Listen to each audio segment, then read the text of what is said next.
මේ ජනවාරි 23 වෙනිදා අපි ගිය අවුරුද්දේ 23 වෙනිදා චිත්‍රපටය මුදා ඇවිත් ආසිකා. අද අපි අලුත් චිත්‍රපටයක් හදනවා. අලුත් පිරිසක්. නවක මේ චිත්‍රපටය අපිට ඉදිරියේදී ඉදිරිපත් කරන්න හම්බෙන්නේ ගැන ඉතාම සතුටුයි. ඉතින් මම අපි මේ කාර්ය භාරයෙන් ඉදිරින මේ තරුණකට හොඳ නිර්මාණයක් කරලා ලංකාවේ සමාජීය නිර්මාණයක් අපි පෙර කරපු චිත්‍රපටි වගේම චිත්‍රපටි ශාලාවල සහ ප්‍රේක්ෂකයන්ට හොඳින් රස විඳින්න පුළුවන් චිත්‍රපටයක් නිර්මාණය කරන කටයුතු කරන්න කියලා මම දීම කරන අතරදී ආයෙත් අපි විශේෂයක් කියනවා පහන අරන් හයි කරන්න එක අපේ තාත්තවල තරුණයා වැඩේට බෑ. ඒකෙන් මට පේනවා අපි අරන් තියෙන හොඳ පටන් ගන්නවා. ඒ පටන් ගන්න ගැන මම සතුටුයි.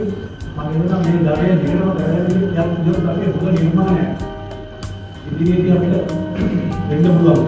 අපිට මේ චිත්‍රපට ප්‍රදර්ශනය, චිත්‍රපට නිෂ්පාදනය මේ අංශයට මේකටම අපිට පණ්ඩරය ලබා දුන්නු අපගේ හිටපු අපගේ අධිපතිතුමන් අපේ අතර දැන් ඉතුමන්ට නැහැ.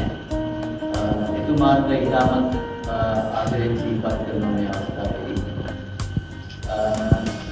ඒ වගේම මේ නවක පිරිසක් එකතු වෙලා ඊළඟ අනුරාධ දිගෝ වගේ ඊළඟ ජෙනරේෂන් එකට අපි දැන් එක හෑන්ඩ් ඕවර් කරන්නේ කර්තව්‍යයට අපි උදවිය වෙනවා.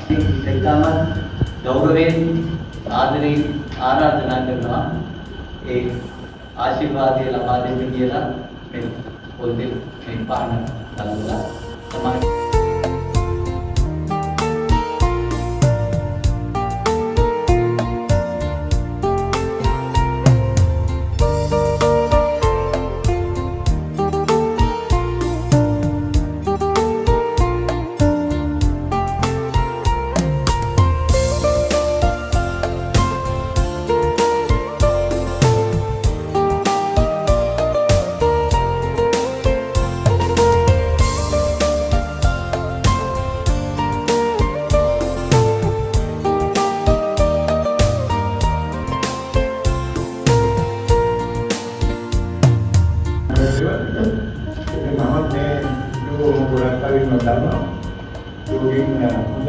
උත්පාදනයක් කියනවා ප්‍රාර්ථනා කරනවා.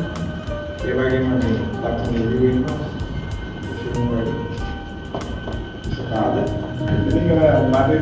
විශේෂම දෙයක් කියන්න දෙයක් නැහැ. මේක සතුටක් ආරම්භලා කිරීම ගැන මම කියනවා මේක හොඳ වැඩක්. ඒ කියන්නේ අලුත් කට්ටිය දාලා අලුත් ඩිරෙක්ටර් කෙනෙක් දාලා අලුත් ක්‍රූ එකක්. අපි සතුටක්. ඒකවල මේ පරණ කට්ටියට පේන්න මේක ලොකු දෙයක් වෙනවා මේ අපි හිතලා නෙමෙයි තරුණයන්ටත් ඉඩ දෙන්න ඕනයි කියලා. ඒක මම හිතනවා හොඳ වැඩක් කරයි කියලා. ඒ බොහොම ස්තුතියි. ඉතින් අපි බලමු සකස් උදා කතා කරන්න දැන් ඒක පාට ජනප්‍රිය වෙන්න මන්දස්නේ මට ඊතරේ නැතේ ඉතින් මොහොම කියනවා එන්න ඒක රංගපාටෙන්න ඉතින් ෆොටෝ ගන්නවා සෙල්ෆි ගන්නවා මට ඉතින් හැබැයි මම ඒක කියන්නේ මේ මට කියන විකෝසකට ඉතින් මම මුගක් රංගපාලා කියන්නේ මුගක් දායක පළවෙනි චිත්‍රපටයේ අශෝක අන්දගම ජයසුන්දර සංජීව පුෂ්ප කුමාර ඔය වගේ ගායක පළවෙනි චිත්‍රපටය ඒගොල්ලෝ තරුණයෝ කාලේ. ඉතින් දැන් මේ අලුත් තරුණ පරම්පරාවක් දුන්නා අපේ චිත්‍රපට කලාව ගොඩාක් ඉහළට ඇවිල්ලා ඒ කියන්නේ නිර්මාණ පැත්තෙන් අලුත් අදහස් පැත්තෙන් ඉතින් ඒකට උදව් දෙන්න ඕනේ නිෂ්පාදකවරු තමයි.